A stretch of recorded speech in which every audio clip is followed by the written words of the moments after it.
Order! Order! You are an incorrigible delinquent at times. Behave yourself, man!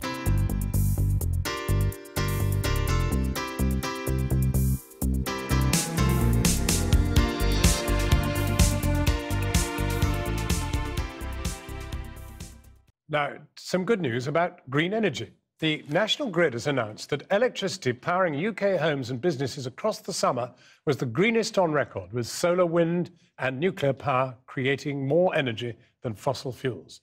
But there have been long complaints that renewable energies only work with massive public subsidies. Well, today saw the opening of the first solar power project to supply electricity without bill payers' support. Here's our science editor, Tom Clark. The sun is good value for money, giving us free energy for 4.5 billion years. But turning it into marketable electricity has required a bit of help.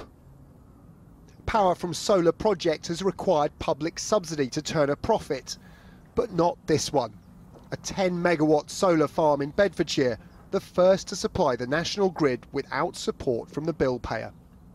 So how have they done it? Well, the key reason is that when the sun is shining and these solar panels are generating more electricity than is needed, they can store it.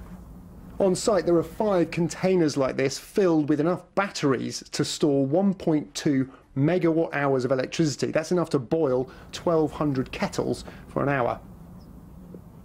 If you can store solar power when the sun isn't shining, or when demand for electricity is higher, you can sell it for a higher price. More battery storage can also help reduce the need for backup generation, which is often gas, coal or diesel plants that sit idle most of the time. A solar farm that doesn't need government help is just the sort of thing the government likes to see. We are really starting to deliver now what we wanted, which is a low-carbon economy. Here to open it was Climate Change Minister Claire Perry.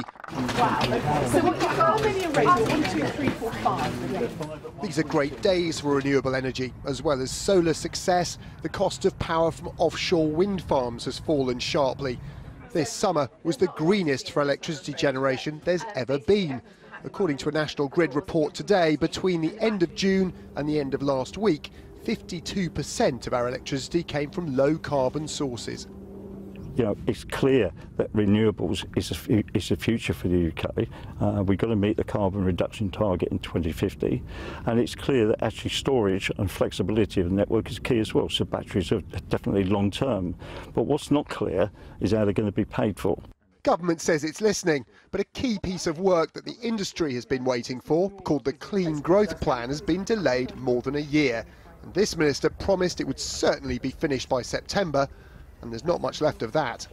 They want certainty, but that's the one thing this government hasn't given them, because we've been waiting, I think, more than a year now for a clean growth plan. Come. We rank 3rd in the world for tackling climate change. We've overachieved on our first carbon budget. We're on track to achieve on our second. It is a very concerted cross-government effort with lots of policy initiatives. So when it comes out, hopefully you'll be pleased. When is that? Very soon. Hopefully you'll be pleased. And we'll be talking in a few weeks' time and you can question me about that. But that delay surely has made it harder to meet those targets, and they're legally binding ones in the climate change. They are legally binding targets, but no, I disagree. I think that delay has given us a chance to be more ambitious, to look more closely at things like the subsidy regime.